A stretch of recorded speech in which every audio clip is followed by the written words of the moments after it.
कक्षा 7वीं में अपने को अभी आज देखना है बेटा आदर्श शासक।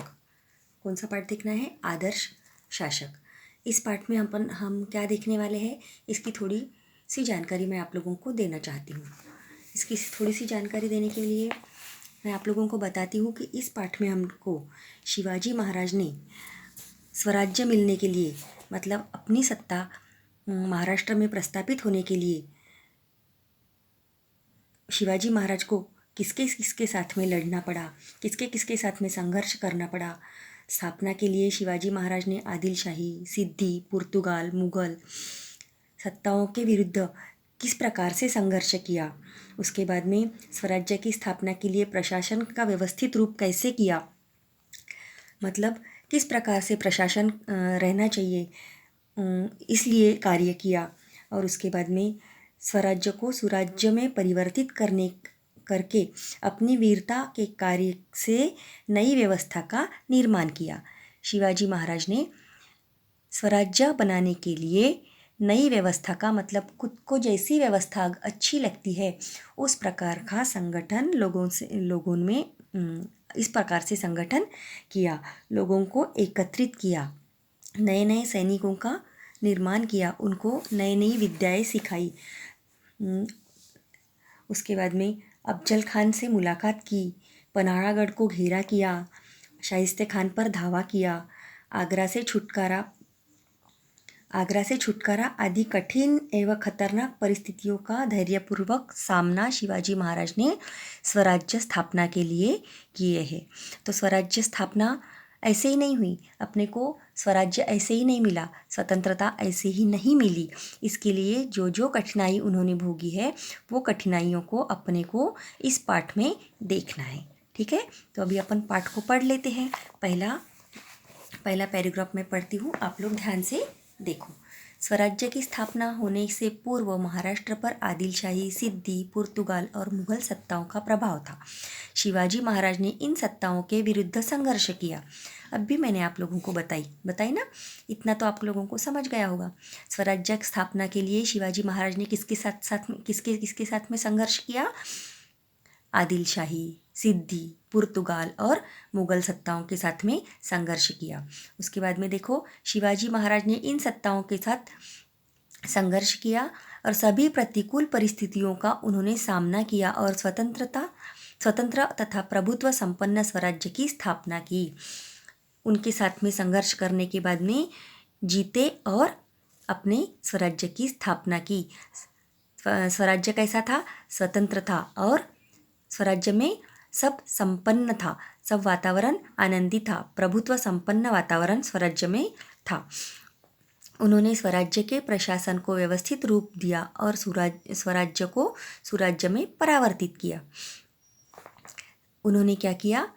स्वराज्य को व्यवस्थित रूप दिया, मतलब वहाँ की जो प्रशासन है वो बहुत अच्छे से चलाने के लिए उन्होंने बहुत अच्छे कार्य किए और स्वराज्य को सुराज्य मतलब स्वराज्य तो अपना हो ही गया था, पर स्वराज्य में जो भी कार्य होते थे वो सभी कार्य सुचारू रूप से चलने के लिए शिवाजी महाराज ने हमेशा प्रयत्न किए हैं। शिवाजी महाराज ने अपनी वीरता और कार्य से नई व्यवस्था का निर्माण किया है। शिवाजी महाराज ने क्या किया है? अपनी वीरता से, वो बहुत वीर थे, बहुत शूर थे, उन्होंने नई व्यवस्था का कार्य अपने हाथ में लिया। उनको जहाँ जहाँ चेंज करने की इच्छा हुई, जहाँ जहाँ उनको वो पुराना कार्य अच्छा नहीं लगता था, वहाँ पे उन्होंने अपने तरीके से नए लोगों की नियुक्ति की। नए लोगों की नियुक्ति करने के बाद में उनको अच्छा कार्य करने के लिए प्रेरित किया। स्वराज्य की स्थापना करने के कार्य में संघर्ष करते हुए उन्होंने स्वयं कई बार खतरे उठाए। शिवाजी महाराज ने स्वराज्य की स्थापना के लिए बहुत खतरे उठाए। हम लोग शिवाजी महाराज का पिक्चर देखते हैं, सीरियल देखते हैं, उसमें हमने देखे ना, वो किलों से लड़ाई करते हुए शिवाजी महाराज को दूसरा किला अगर लेना है तो उन्होंने अपनी जान खतरे में डाली है ना। तो आगरा से छुटकारा पाने के लिए शिवाजी महाराज ने क्या किया था, है ना, बहुत खतरा उठाया था उन्होंने। इसी प्रकार से बहुत खतरे उठाते हुए उन्होंने स्वराज्य की स्थापना की है। अफजल खान से मिलने जाने की घटना हो अथवा पन्हाड़गढ़ को घेरा, शाइस्ता खान पर किया गया धावा हो अथवा आगरा से छुटकारा, ये सभी घटनाएं खतरों से परिपूर्ण थी। शिवाजी महाराज के ऊपर आए हुए जो खतरे हैं उसमें से कुछ खतरे आप लोगों को मालूम है। जैसे अफजल खान ने क्या किया था, शिवाजी महाराज को अपने बगल में दबोचने की कोशिश की थी, है ना। उसके बाद में शिवाजी महाराज आगरा से छुटकारा पाने के लिए काय में बैठकर निकले थे, पिटारे में बैठकर निकले थे। ऐसे कई प्रकार के जो खतरे हैं उन्होंने स्वराज्य के लिए उठाए थे। अपनी जान की परवाह न करते हुए शिवाजी महाराज ने स्वराज्य की स्थापना की है। शिवाजी महाराज ने इन घटनाओं पर सफलतापूर्वक विजय पाई और इनमें से सकुशल निकल आए। उनका जो ध्येय था स्वराज्य की स्थापना करना, वो उन्होंने पूर्ण किया और यही इन खतरों से वह सकुशल मतलब अच्छे से बाहर आए। सिर्फ लड़ाई करते थे क्या शिवाजी महाराज? नहीं, वो शिवाजी महाराज अपने दिमाग से वो बहुत तेज थे, तर्रार थे और वह सब अपनी माँ की सलाह से ही कार्य करते थे। शिवाजी महाराज बहुत होशियार थे, बहुत वीर थे और इन सब कार्य को एक साथ करके उनको संगठन वगैरह सब करने के बाद में उनको क्या मिली, वहाँ पे विजय प्राप्त हुई। सफलतापूर्वक उन्होंने स्वराज्य की स्थापना की। ठीक है, अभी थोड़ा नीचे का पढ़ते हैं।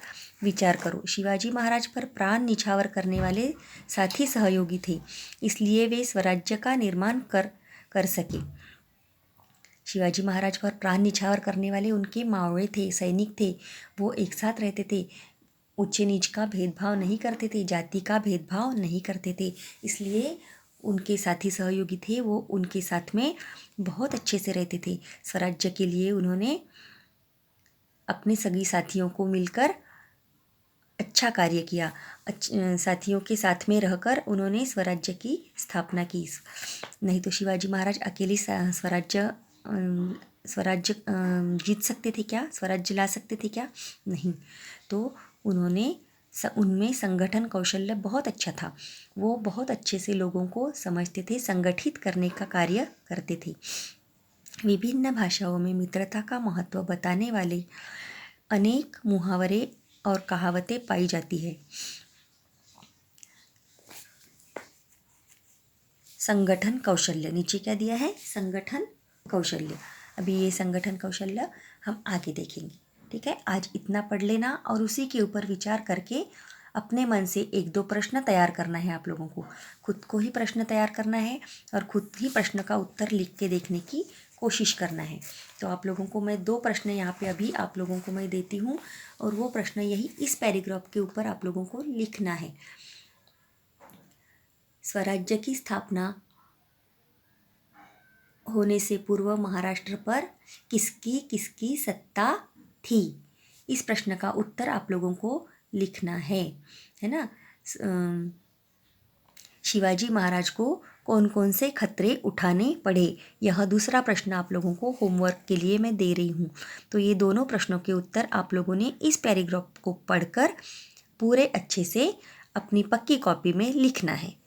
ठीक है, इतना समझने के बाद में आपको इसको बार बार पढ़ना है और बार बार पढ़ने के बाद में कल अपन देखेंगे संगठन कौशल।